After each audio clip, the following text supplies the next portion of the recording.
Hi, Hey, Sophie. hey, How are Marissa. you? Yeah, I'm good. Good.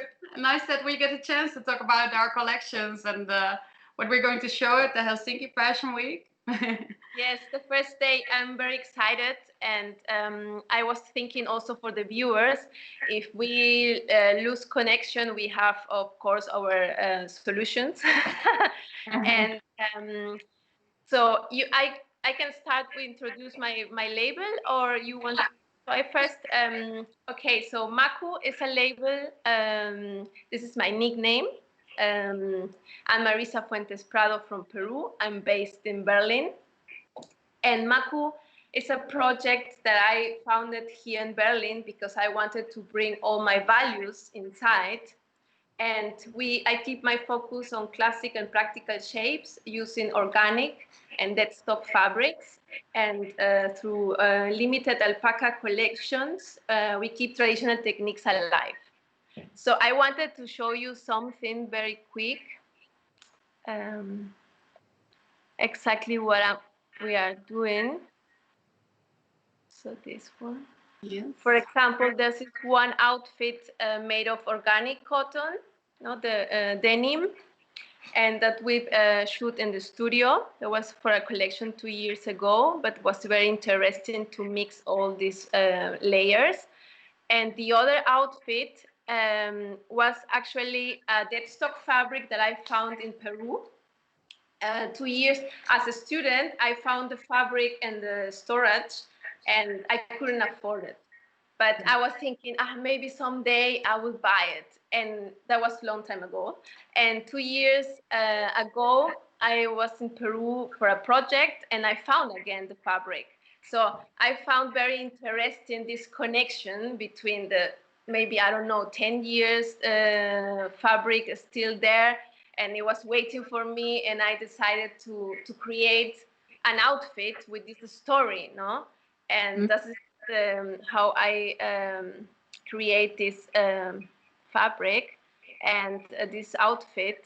And so normally what we do is every piece in our collections has a story, because I want to tell the people my vision and my experiences. So since 2016, we work with 100% organic cotton certified. And since 2017, we have our store in Berlin. And we combine design and practical and ecological methods. So maybe you can tell me what you are doing, and we share our opinions. And Yeah, cool. Yeah, so I'm Sophie. I'm the founder of the fashion label called Romance. At an early age, I was interested in the arts, and later it became clear to me that it was about making identities and creating personalities. I started off at a college for tailorship. After finishing this school, I started at the School of the Arts in Utrecht, where I graduated in 2017. Focused on menswear, of course, and where in early 2018 I started off with my fashion label called Romance in English, and I wanted to share this video with my previous collection with you. Uh, let's see. Oh, uh, here we go. Start and start. Yes. So here you see my previous collection. It's called Omerta. It was the Code of Silence. It was also a conversation about how we as a community handle the earth and how we work with our resources. With my collections, I always focus on social issues and contemporary culture with an activistic approach. So my newest collection, named Ruins, will have its debut on the Helsinki Fashion Week. So that's yours. And maybe you can tell us. The video is finished. yeah. Cool. Now, very interesting the video. That is interesting because you are doing menswear and I'm women's wear, and then you have different approach as me. But with this collaboration, we can share our the same actually values. No, we are talking about people, nature, how we resource our materials, and yeah, it's a very interesting point. No, transparency and collaboration. So for the next collection here for Helsinki Fashion Week, I bring a little bit of my homeland into the lifelines is the name of the collection that the viewers then later in 1 week can show. And yes, I make a dialogue between my culture and me and my experience in the desert. And yeah, since I'm here since 7 years living in Europe, you have another you see your country or from another perspective, so then it brings new ideas. And but at the same, we are all humans, and all we want to be respect to nature, no, and collaborate between us, because it doesn't work if we are not collaborating, no. And that is also something, for example, I wanted to ask you. When you start your collection, you start with the concept, or first with the colors, or how is your process? Can you tell me a little bit? Well, the inspiration for my last collection, for this collection called Ruins, I found in the contemporary party scene. Actually, always the things around me inspire me the most.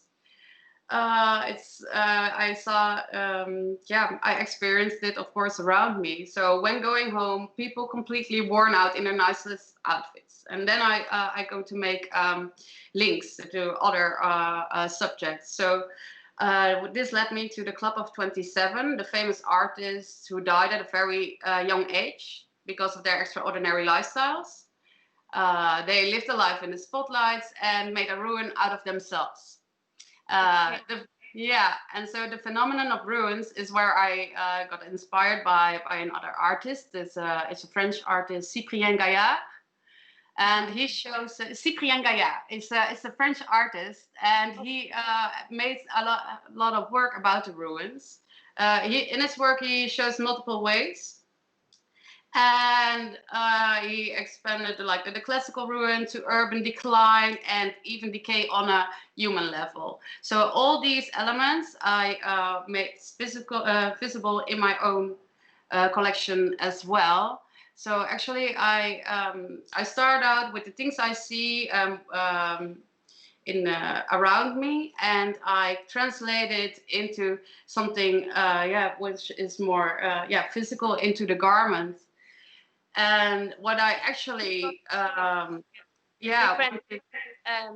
for me, I just draw a lot, and then I don't know, my attention goes first in colors, and then I have a lot of drawings around papers, just drawing, and then of course experiencing the nature. I love nature, and sounds, no, the sounds, the smells, everything goes together, and at the end that is something that I want to show with lifelines, this essence from my country, but as a Peruvian living outside in Europe, or so yeah, it will be like a kind of a new atmosphere, no, and it's fully digital, and also was a challenge for us, because normally, okay, it's my first fashion show and it will be digital, and I'm super excited. And all the process, it was totally different, no? So different from normally. You have to make decisions on very early stage, because the digitalization takes a lot of time. So that was, when you haven't really finished the ideas of your whole collection, you already had to make those decisions and give it into somebody else's hands, of course. So that was quite challenging, but really exciting, right? Yes, and also the 3D collaboration, I think it's a wonderful tool just to see before prototyping. So we don't want to produce more waste. So that decisions takes very that very important. For me, it was another world, and I was thinking, oh, okay, I will use of course for my next collections all these experiences, and why not to show another kind of sustainability, no? Because everything what we do is thinking about how we source our materials, how can we minimize waste, how can we talk with the suppliers. So, for example, now I have my yarns in Peru, dead stock yarns, and it was a challenge to work. Yeah, But, you're traveling up and forth from Peru a lot of times for you worked with alpacas, right? With alpaca wool. Yes, but not for this collection. This collection is actually a new phase from Maqu 2020. It's a fresh air. I wanted to show something new, but also just going in every outfit, going like they are alive. They are outfits that they show my last 7 years or 5 years here in Europe. All my apprentice, all what my experiences. So I make a twist. It's very minimal, no? My clothes. If you saw some of the pieces are very minimal and timeless. So we still keeping our focus there. There was what I was wondering about is how do you translate, how do you keep the minimalism and it ready to wear when you also want to share a story with each garment?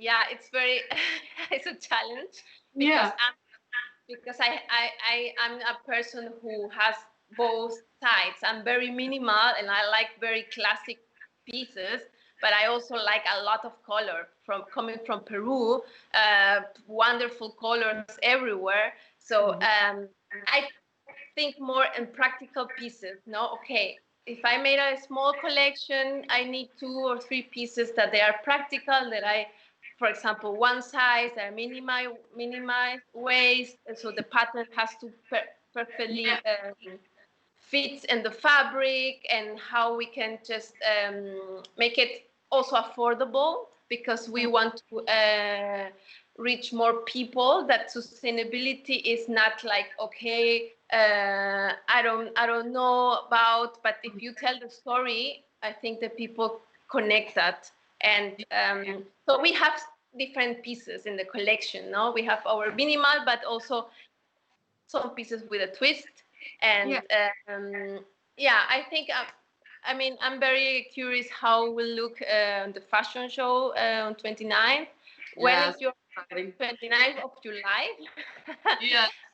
My fashion show. When is your fashion show? My fashion show is the 28th of July. Okay, one before. Cool. At 9, I believe. Yeah. Yes, I'm very curious. And then I wanted to ask you, what kind of materials are you using for your collection now? Yes, I mainly use dead stock fabrics, but also waste fabrics, which I collected at the industrial waste processing company. Yeah, and with these, I also used like old silver, which I remelted into new accessories. And Finatex, like from pineapple fibers. There are also some accessories from that, but mainly so the dead stock fabrics and some certified materials, organic cottons, and but those I try to keep very small, because also with the what I try to say with this collection is about that nothing, it doesn't have to be made new all the time. So I wanted to keep the new materials as low as possible. Yes, yeah. And I had a question, but I forgot totally. Yes, for example, for us, we have to use already produced fabrics. I mean, as a small label, I think we have challenges when we found, we found innovative materials, but sometimes you have to buy a lot of meters, and that's not possible. No, so we have to take decisions in base of what we can. Of course, I would love to use. I'm looking for a new material. I want to experiment also, but yeah. So, what do you think that, for example, now I saw that you launched your website. And, yeah, what do you think is actually the future for like for small labels? How can we communicate? Do you have kind of a plan? Or because I had a lot of ideas during this pandemic, no? Yeah. I imagine that you too. I mean, a lot to say. Definitely. I was thinking about seeing the design process and the putting yourself out there as a designer more as a, to put it, make it like a community more. Maybe to work more together with different kind of artists, with different kind of designers, and establish ourselves as a group. And maybe in that way we can also make our own resources locally, like with locally grown hemp and locally grown, whatever. I think that would be really great to unite us, and so present us as as a community. Yes, we have to think locally. That brings me to the. I have a new collaborator that she's helping me and takes me 215 steps, yeah, to work, to go there and work. So it's very local, actually.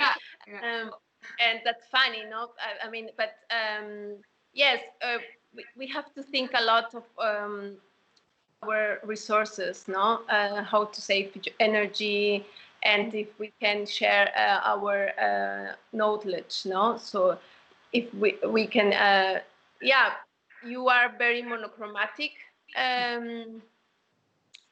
style, I see, no? So for example, if we found a nice, interesting fabric, we can share it, no? I mean, of course, it's different styles, but we have to think more in this big picture, no? How can we connect with our suppliers? So I'm thinking also in Peru, a lot of this time, no? The challenge to work in the studio alone, because they were locked down. It was locked down here everywhere, and that puts us, the designer, in another level to think, no? And thinking about how can I help more my country, for example, no?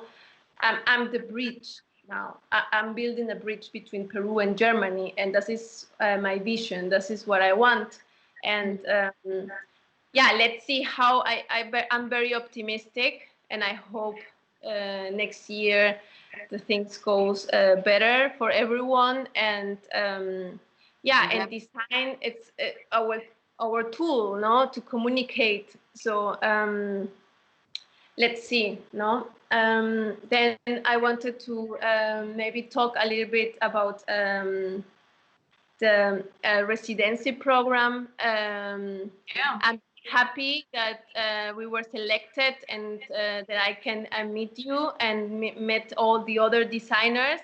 And very delighting actually to meet you and talk about our processes before, and really nice. And I'm what is your schedule for the next week? On Wednesday, I have a call with Alison, and my solo session is on Friday. Mine as well. Yes. I'm very excited about all the process. Yeah, because it was a challenge for me, and but yeah, it was very interesting, all the process. I'm very happy, and I have another question now. It comes again about when you talk about so for menswear, I never did menswear, no. So it's for me another world. Did you learn just only? So you studied design, fashion design, right? Yes. I started off with a tailorship degree, so I started off with women's wear as well. So yeah, in the end, menswear got my fascination because there are so many rules with the menswear. I mean, it's yeah, it's tied to more rules in the way he dresses as a woman, and I think that's a very interesting thing that there's a much more yeah, rules to play with. Or I actually started off with a fascination with the building of an English tweed jacket, like the construction of that, because that's really fascinating. And there it got me the menswear actually. So there started my my menswear adventure. Um, and when you start to study, it was a call, like you wanted to be a designer. For example, for me, I learned from my grandmother. So I saw my grandmother cutting and working with my parents, and I grew up with this in this field. So for you, was the same kind of, or just? I wanted to be an artist, actually. So in the free arts, I always was busy painting and that kind of stuff. I learned how to sew from my mother. But in the end, I liked building the identity and personality, and building everything around it. So in that way, I came to fashion, to how to build a person and an atmosphere with clothes, with garments, that I really find fascinating about it. I think someone has a question. Someone wrote. Oh. What is the worst thing this season about Helsinki Fashion Week? Well, I don't have a experience from another Helsinki Fashion Week. It's my first. It's your first. So yes, I can only say good things for me, because it brought me to another level, just to think and to how the process. So I was going in this direction normally with my process, and then boom, I went to so. But for me, I learned so much, so I cannot say anything about. Well, I really thought it was really hard to let it go. Like otherwise, you have your collection in your own hand, and you can alter it a bit on the go when you're still finishing your story and the other garments. And that was quite difficult for me. But in the end, that's really a point that you learn about, and I'm really curious about the final results. I think. It's a challenge. Every collection takes you more. You are more excited. So with this collection, I was totally like excited, and then say, hey, okay, thinking, okay, let's twist something, or like let's experiment with another fabric, or how normally use my fabrics, no? Yeah. Yes, I don't think that. Okay, I think it was only one question. Yeah. And it would be yeah. And it's nice that we do have contact now through Skype or Zoom, and do that meetings, because otherwise we would have been there all together, and that would be also a cool experience. But of course, through the virus, it's not possible. But well, I hope soon we can meet personally and talk more about our processes. And yes, so let's see how it goes during this week. I wish you a lot of luck and a nice fashion show. And yeah, don't forget to follow us on Instagram. Yes. What's your by Maqu and Roumans.studio. All right. Okay. Okay, bye. We have to go, right?